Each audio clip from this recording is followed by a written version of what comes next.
आजपासून जीएसटीचे नवे दर लागू झाले आहेत। त्यामुळे आज सकाळी 6 वाजल्यापासून जीएसटी बचत उत्सवाची सुरुवात झाली आहे। आजपासून जीएसटीच्या 5% आणि 18% अशा केवळ 2च पायऱ्या अंमलात आणल्या जातील।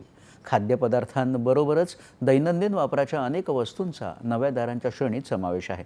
त्याबरोबरच मध्यमवर्गीयांकडून वापर होणाऱ्या टीव्ही, एसी, दुचाकी, कार्स, उत्तमोत्तम कपडे, पादत्राणं, औषधं ही पूर्वीपेक्षा स्वस्त दरात उपलब्ध होणार आहेत। सर्वसामान्यांपर्यंत 41 वस्तूंच्या दरकपातीचे लाभ पोहोचावेत यासाठी केंद्र सरकार आणि राज्य सरकार अतिशय दक्ष आहेत। पंतप्रधान नरेंद्र मोदी यांनी काल देशाला उद्देशून केलेल्या भाषणात एका नव्या आत्मनिर्भर आणि सशक्त भारताच्या निर्मितीचा आराखडा सादर केला। स्वदेशी अभियानावर भर देत पंतप्रधानांनी सर्वांना भारतीय उत्पादनं खरेदी करण्याचं आवाहन केलं। त्याबरोबरच राज्य सरकारांना गुंतवणुकीत वाढ करण्याची सूचना केली।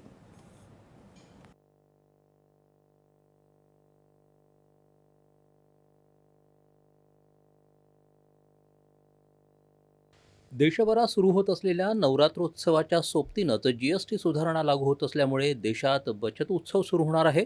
भारताच्या आत्मनिर्भरतेच्या दिशेनं टाकलेलं हे महत्त्वाचं पाऊल आहे, असं पंतप्रधान नरेंद्र मोदी यांनी म्हटलं आहे।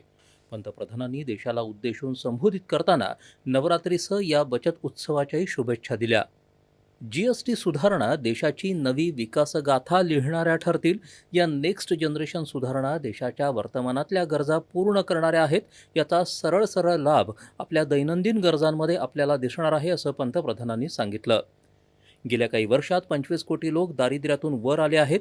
या नवमध्यम वर्गाच्या आशा आकांक्षा आहेत, स्वप्न आहेत, ती पूर्ण करण्यासाठी या जीएसटी सुधारणांची मदत होणार आहे, असं ते म्हणाले। या जीएसटी सुधारणांमुळे कर भरण्याची प्रक्रिया सुलभ झाली आहे। त्यामुळे विक्रेते आणि दुकानदारांमध्ये उत्साह आहे। दुकानदार जीएसटी दरकपातीचा लाभ ग्राहकांपर्यंत पोहोचवण्यासाठी उत्सुक आहेत। येत्या काळात या सुधारणा नागरिकांच्या पैशाची मोठी बचत करतील, असं ते म्हणाले।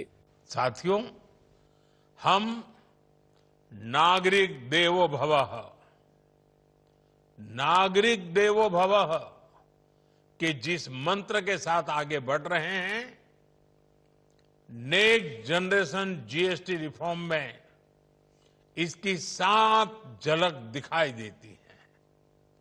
अगर हम इनकम टैक्स में छूट और जीएसटी में छूट को जोड़ दें तो 1 साल में जो निर्णय हुए हैं उससे देश के लोगों को 2.5 लाख करोड़ रुपए से ज्यादा की बचत होगी। देशाच्या आत्मनिर्भरतेसाठी हे एक महत्त्वाचं पाऊल आहे, असं सांगत अर्थव्यवस्थेला स्वयंपूर्ण बनवण्यात एमएसएमई क्षेत्राची भूमिका सर्वात महत्त्वाची आहे, असं त्यांनी अधोरेखित केलं। ज्या नियम प्रक्रिया सोप्या झाल्या आहेत त्याचा एमएसएमई क्षेत्राला मोठा लाभ मिळेल, त्यामुळे त्यांच्याकडूनही अपेक्षा वाढल्या आहेत, असं पंतप्रधानांनी सांगितलं। एकेकाळी जेव्हा भारत गौरवाच्या शिखरावर होता त्यावेळी अर्थव्यवस्थेचा मुख्य आधार लघु उद्योगच होते, असं सांगत तो गौरव आपल्याला परत मिळवायचा आहे। यासाठी लघु आणि मध्यम उद्योगांनी प्रयत्न करावेत, असं आवाहन त्यांनी केलं। जीएसटी की दरें कम होने से नियम और प्रक्रियाएं और आसान बनने से हमारे एमएसएमईज, हमारे लघु उद्योगों को, कुटीर उद्योगों को बहुत फायदा होगा।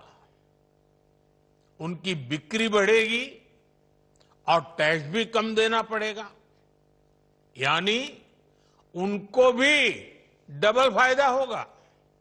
इसलिए आज मेरी एमएसएमई से लघु उद्योग हो, सूक्ष्म उद्योग हो, कुटीर उद्योग हो, आप सबसे बहुत अपेक्षाएं हैं। त्यासोबतच पंतप्रधानांनी स्वदेशीचाही जागर केला। देशाच्या समृद्धीचा मार्ग स्वदेशीतून जातो, असं सांगत सर्वांनी मेड इन इंडिया वस्तू वापराव्यात, असं आवाहन त्यांनी केलं।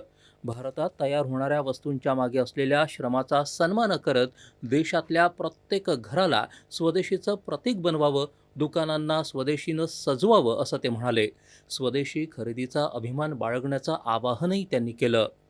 देश की स्वतंत्रता को जैसे स्वदेशी के मंत्र से ताकत मिली, वैसे ही देश की समृद्धि को भी स्वदेशी के मंत्र से ही शक्ति मिलेगी।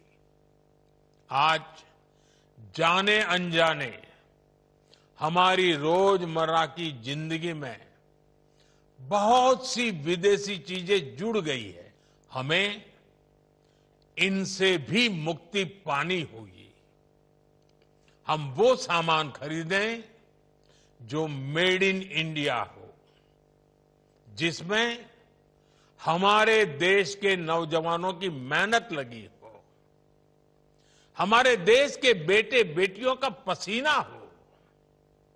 हमें हर घर को स्वदेशी का प्रतीक बनाना है, हर दुकान को स्वदेशी से सजाना है।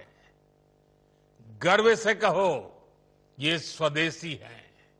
गेली कित्येक दशकं देशात अनेक कररचना आणि अनुपालनाचं जाळं होतं, ज्याचा सर्वसामान्यांना, व्यापाऱ्यांना आणि मोठ्या उद्योजकांनाही त्रास होत होता. 2017 साली आमच्या सरकारनं जीएसटी आणून एक देश एक कर हे स्वप्न पूर्ण केलं. याच कररचनेच्या पुढच्या क्रांतिकारक सुधारणा लागू होत आहेत. राज्यांनाही याचा लाभ मिळणार असून त्यांनी उत्पादनांना प्रोत्साहन द्यावं असं आवाहन पंतप्रधानांनी केलं. मेरा आज सभी राज्य सरकारों से भी आग्रह है, आत्मनिर्भर भारत के इस अभियान के साथ, स्वदेशी के इस अभियान के साथ अपने राज्यों में मैन्युफैक्चरिंग को गति दे, पूरी ऊर्जा से, पूरे उत्साह से जुड़े, निवेश के लिए माहौल बढ़ाएं।